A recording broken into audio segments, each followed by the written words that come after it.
예. 제가 2019년도에 구로역 쪽에 있는 투룸 오피스텔을 분양받아서 살다가, 네. 예, 제가 지방 부산으로 이사를 오게 됐어요. 네. 그래서, 예, 매도를 계속 시도하다가 안 돼서, 네. 다음 달 중순경으로 전세 이제, 세입자를 구한 상태거든요. 네.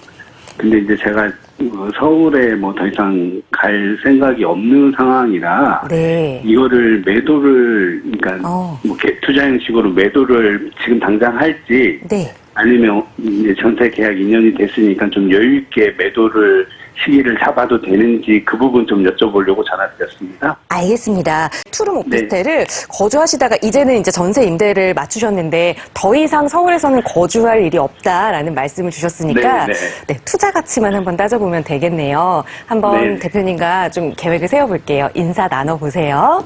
네. 안녕하세요. 네, 안녕하세요. 네. 안녕하세요. 반갑습니다. 저는 이런 생각을 갖고 있습니다. 부동산이라고 하는 거는, 이 물건이 좋으냐, 나쁘냐. 그걸 따져서 물건이 좋다. 라고 하면은 나는 많으면 많을수록 좋다고 생각을 해요. 물건이 좋다면은, 물론 여기에서는 이제 세금이라는 것도 한번 따져는 봐야 되겠죠. 물건은 좋은데 세금 내고 나면은 의미가 없다 이랬었을 때는 굳이 그렇게 갈 필요는 없는 것이죠. 자, 그런데 통상 저는 이런 생각을 갖고 있다. 이런 얘기를 왜 하냐면은 많은 분들이 일단 그 물건에 중심을 두고 있지 않고 세금에 중심을 두고 있는 분들이 많아요. 무조건 집이 있는데 뭐 하나 사면 1가구 2주택이라 무서워서 안 된다.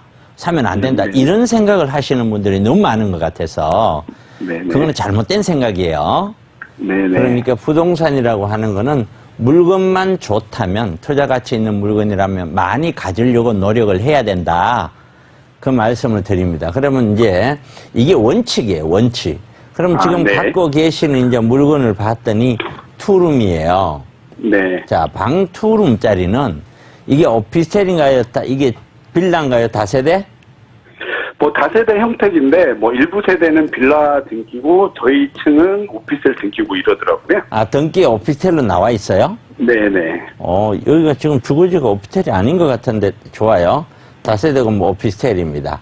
이러한 형태로 방 하나, 거실 하나짜리 또는 투룸 같은 식으로 투자 방향을 이쪽으로 잡는 거는 잘한 거예요. 시대 흐름이 그러니까요. 그렇죠. 그런데 문제는 이제 여기 들어가는 세입자들 입장에서 한번 생각을 해보세요. 투룸의 세입자들은 주로 어떤 사람이 들어갈까요?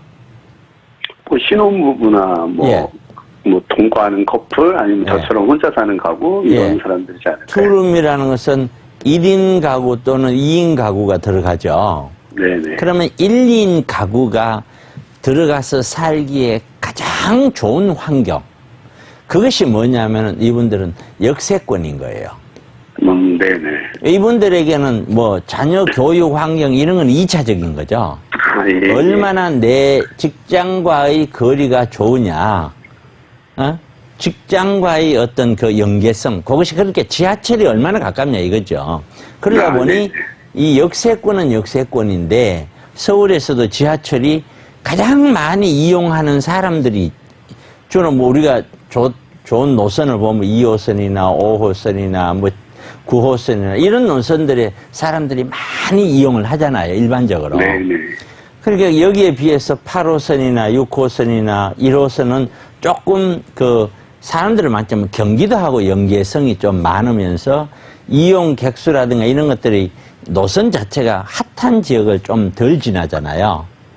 그러다 보니 이러한 투룸도 이 노선에 따라서 가격대가 또 달라지는 거예요. 이게. 자, 그 다음에 두 번째는 여기에서 1, 2분, 3, 4분이냐, 여기에서 10분이냐, 여기에서 15분이냐, 여기에서 또 갈라지는 거예요. 그럼 그거 어떤 식으로 갈라지냐면은 여기에서 뭐 4분, 5분 거리다. 이런 것들은 주로 전세를 이용해서 나와서 전세금 상승되면 돈을 계속 회수가 되잖아요. 그런 전세를 이용한 갭 투자도 가능하지만 경우에 따라서는 얘를 월세로 놓더라도 월세 수요가 존재하는 거예요. 네네. 그러니까 이 두 가지로 다 활용이 가능한 것이 오피스텔이란 말이에요. 네. 그런데 여기에서 거리가 좀 떨어져 있는 다세대 주택 같은 경우에 여기에서 네네. 예를 들어서 한 10분쯤이나 이렇게 떨어져 있다 하면은 전세로는 활용이 어느 정도 되는데 월세로 활용은 그게 좀 녹록치가 않아요. 네네. 통상적으로. 그러니까 네. 아무래도 회전율 자체가 떨어지겠죠. 네네. 통상 우리 아파트 문화기 때문에 누구나 다 아파트가 회전율이 더 높아요. 그거는 뭐 말할 필요가 없어요. 네네. 하지만 네네. 회전율이 낮다고 무조건 나쁘다라고 보기는 어려운 것이 이런 오피스텔 같은 경우는 바로 사고 바로 팔고 이러질 않아요. 중장기적으로 꾸준하게 갖고 가면서 월세를 이용해서 투자를 하는 사람들도 많으니까요. 아, 네. 그렇게 가다가 내놓으면 경우에 따라서 이제 때가 되면 누군가가 월세로 살 사람 사고 전세로 살 사람 사고 이렇게 되는 거거든요. 아, 네. 그래서 이런 투자는 중장기적으로 급하게 하는 투자가 아니에요. 그러나 안정적으로 꾸준하게 이거 예를 들어서 우리 시청자분님이 뭐 안 팔린다 하더라도 네. 예를 들어서 월세 수요가 꾸준하다면 월세만 받아들도 이익이잖아요. 예, 그렇겠죠. 예, 예. 예, 월세만큼은 이익이잖아요. 네네. 그런데 또 막상 서울 안에서 은퇴를 준비하실 분이나 은퇴하신 분이 뭐 2억, 5억 이 정도 가지고 월세 나오는 걸 뭐 찾으려면은 사실 또 이거밖에 없어요. 마땅히 할 게 없잖아요. 네네. 근데 대다수의 월급 생활자들, 은퇴자들은 은퇴하더라도 이용할 수 있는 현금이 10억, 15억 갖고 있는 사람이 별로 없거든요. 거의 네네. 대다수가 뭐 2억, 5억, 7억 이 수준이기 때문에 월세를 목적으로 노후를 하겠다는 사람도 사실 이걸로 접근을 많이 하고 있어요. 이게. 네네. 자, 그런데 이제 우리 시청자분 물건을 딱 봤더니 얘가 구로 여기 그렇게 뭐 나쁘다 좋다 얘기하기 전에 여기 아주 핫한 역은 아니라고 보고 이 투룸 기준으로. 네네. 그렇지만 얘가 역 쪽에 붙어 있는 이런 상업 지역 안에도 앞 오피스텔도 많이 들어왔지만 또 들어올 확률이 굉장히 높은데 얘는 완전 주거지역 가운데 있어요. 네네. 자, 그러면 이거는 전세 수요는 뭐 꾸준할 것 같은데 월세 수요로 활용하기에는 조금 부담스러운 입지에 있다. 이렇게 보여지는 거죠. 아, 네네. 그렇게 보면은 얘는 전세 수요를 놓고서 전세가 올라가는 그에 따라서 자금 회전하는 투자 형식으로 끌고 가다가 세월 지나서 지금부터 시작을 해서라도 매도 작업으로 서서히 들어가면은 그거는 괜찮지 않느냐라고 봐져요. 다만 이게 바로 초역세권의 존재를 했더라면 그거는 이제 월세로 전환을 해서 가져갈 수도 있는 거니까 좀 네. 뭐랄까요 급한 마음은 없어지죠. 다만 전세가 언젠지는 몰라도 전세가 어느 정도 이제 올라가지 않고 어느 정도 목에 차는 경우가 생길 수 있잖아요. 네네. 그렇게 됐었을 때 이런 것들이 이제 조금 문제가 돼요. 그래서 네네. 결론적으로 얘기하면은 투자 방향 투룸으로 잡고 구입했는 거는 다 잘했어요. 19년도에 입주를 하셨다면은 아마 분양 가격 수준만큼 이미 전세 가격이 거의 다 와 있을 거고, 네네. 그럼 별로 묶여 있는 금액도 없을 것이고, 네네. 다만 그것이 좀 더 중심 안으로 들어와서 서울 안에 아까 얘기했듯이 뭐 역 좋은 거 많잖아요. 2호선, 9호선, 7호선 예. 그런 쪽으로 좀 더 초역세권으로 들어와서 소액 투자를 했더라면은 어쩌면은 안 팔아도 되지 않을까. 아, 네네. 그런 생각을 하는 거죠.